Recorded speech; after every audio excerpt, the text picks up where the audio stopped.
रोज नाश्त्याला काय बनवायचं हा प्रत्येक गृहिणीचा प्रश्न असतो। रोज रोज उपमा पोहे कोणालाही नकोशे असतात।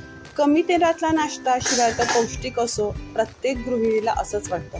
म्हणून आज आपण होमशेफ रेसिपीजला बनवत आहोत मस्त वरून असे खरपूस आणि आतून छान जाळीदार आणि लुसलुशीत असे रव्याचे अप्पे। कमी वेळेत बनणारा, कमी तेलात बनणारा, शिवाय सगळ्यांना आवडणारा, सहज सोपी अशा पद्धतीने बनवलेला हा नाश्ता आहे।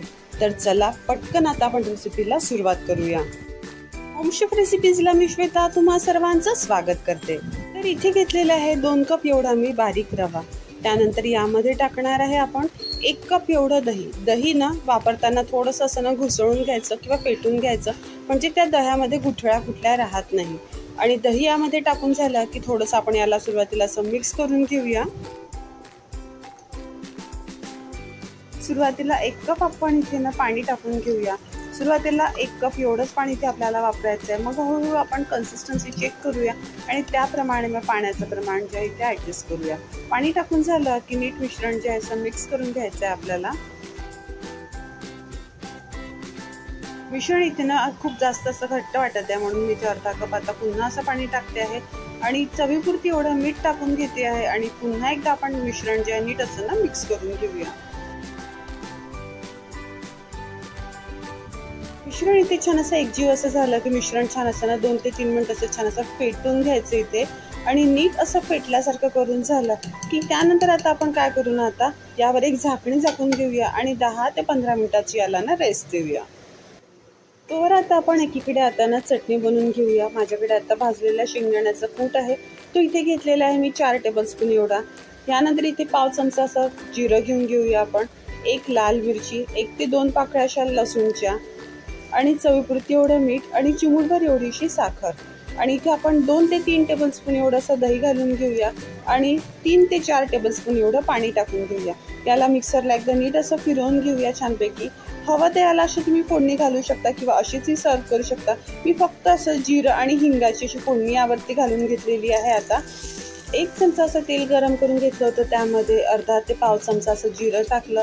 जिरं तडतडलं की थोडासा असा चिमूटभर हिंग घालून घेतलेला होता आणि ती साधीशी फोडणी यावर मी अशी टाकून घेतलेली आहे। फोडणी यावर टाकून झाली की नीट एकदा मिक्स करून घ्यायचं आणि इथे आपली रेडी आहे झटपटशी अशी शेंगदाण्याची चटणी। इकडे आता 20 मिनिटं झालेलेच आहेत आणि आता इथे अप्प्याचं मिश्रण देखील आपलं रेडी आहे। नीट असं पुन्हा एकदा आपण फेटून घेऊया सगळं मिश्रण जे आहे ते आणि त्यानंतर बाकीची जिन्नस यामध्ये आता टाकून घेऊया। इथे आता आपण 2 ते 3 टेबलस्पून एवढा किसलेला गाजर टाकून घेऊया। आता आपण जे वर्ण इन्ग्रेडियंट्स टाकत आहोत ना, याचं प्रमाण तुम्ही आपल्या आवडीप्रमाणे कमी जास्त असं करू शकता। अर्धा बारीक चिरलेला कांदा घालून घेऊया, 5 ते 6 मिरच्यांचा ठेचा इथे टाकून घेते आहे मी आणि 2 ते 3 टेबलस्पून एवढा बारीक चिरलेला कोथिंबीर। हवं तर इथे तुम्ही बारीक चिरलेला टोमॅटो आणि कढीपत्ता थोडासा तो देखील तुम्ही यामध्ये ऍड करू शकता। वरनं मी 2 ते 3 टेबलस्पून पुन्हा असं पाणी ऍड केलेलं आहे आणि सगळे जिन्नस जे आहेत आता नीट असं ना एकत्र असं पुन्हा मिक्स करून घेऊया। थोडीफार जर कशी ना पूर्वतयारी जर आपण करून ठेवली ना, अगदी 10 मिनिटात बनणारा हा नाश्ता आहे। काही अशी खूप अशी मेहनत करायची गरज नसते, अगदी साधी सरळ सोपी अशी ही रेसिपी आहे। नीट असं मिक्स करून झालं ना की यामध्ये ना आता काय करायचं ना, एक तडका टाकायचा आहे।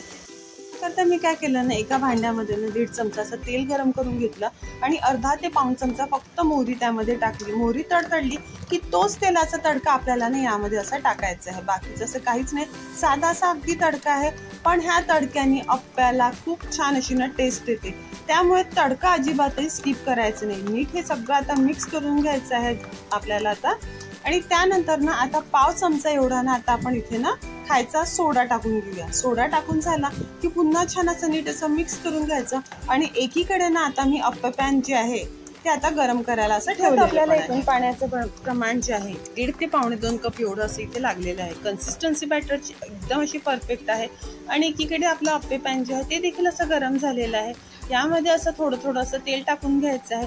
हवं तर तुम्ही तेल पूर्णपणे स्किप करू शकता, कारण की नॉनस्टिक पॅन आहे, तुम्ही डायरेक्ट जे बॅटर आहे ते देखील यामध्ये असं टाकू शकता। पण इथे मी तेल टाकून असं घेतलेलं आहे आणि त्यानंतर इथे हळूहळू आपण मिश्रण टाकून घेऊया आणि सगळ्या ह्याच्यात मिश्रण यामध्ये आता टाकून झालं की आता मीडियम फ्लेमवरती यावर झाकण झाकून ना आपण याला 5 ते 7 मिनिटं असंच आता ना होऊ देऊया। 5 ते 7 मिनिटं आपण हे झालं की मग 5 ते 7 मिनिटांनी याचं झाकण इथे आता काढून घेऊया. आणि वरनं काय करते ना, आता वरनं तेल घालायची काही एक गरज नाही आहे. आता चमचा हा जो आहे ना, हा तेलात असा बुडवून घेतलेला आहे. तो चमचा फक्त अप्प्यांवरनं फिरवते आणि त्यानंतर अप्पे जे आहेत ना आपण पलटून घेऊया. म्हणजे खालून आता छान असे ना खरपूस असे अप्पे झालेले आहेत. आणि मग पलटवल्यानंतर पुन्हा झाकण ठेवून 5 ते 7 मिनिटं आपण याला असंच ठेवूया. 5 ते 7 मिनिटं पुन्हा असे झालेले आहेत. चेक करून घेऊया खालची बाजू नीट शिजली आहे की नाही म्हणून. पहिल्यांदा पलटवतानाचा व्हिडिओ माझ्या ह्याच्यातनं स्किप झाला म्हणून तुम्ही दाखवू शकली नाही. पण बघा आता दुसऱ्या बाजूने देखील अप्पे छान असे आता झालेले आहेत. दोन्ही बाजू छान असे शेकून झालेले आहेत. आता इथे गॅस करते आहे मी आता बंद. आणि इथे आपले रेडी आहे सर्व करायला रव्याचे मस्त असे छान असे खरपूस असे अप्पे. वरून छान असे ना मस्त असे खरपूस झालेले आहेत. आणि सोबत सर्व करूया ही झटपट बनवलेली आपण छान अशी शेंगदाण्याची चटणी. मी तुम्हाला दाखवते बघा. वरून छान असे ना खरपूस असे झालेले आहे.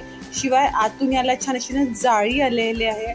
आणि मस्त अशी छान असे लुसलुशीत असे आतून छान असे हे झालेले आहेत अप्पे.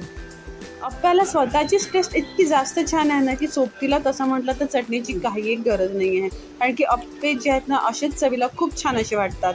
तर रेसिपी आवडली असेल तर रेसिपीला एक लाईक आणि जास्तीत जास्त शेअर करायला विसरू नका. आणि हां, चॅनलवरती नवीन असाल तर चॅनलला सबस्क्राईब करायला विसरू नका. पुन्हा भेटूया अशाच नवीन रेसिपीज सोबत. नंतर होम शेफ रेसिपीज बघत राहा आणि ट्राय करत राहा.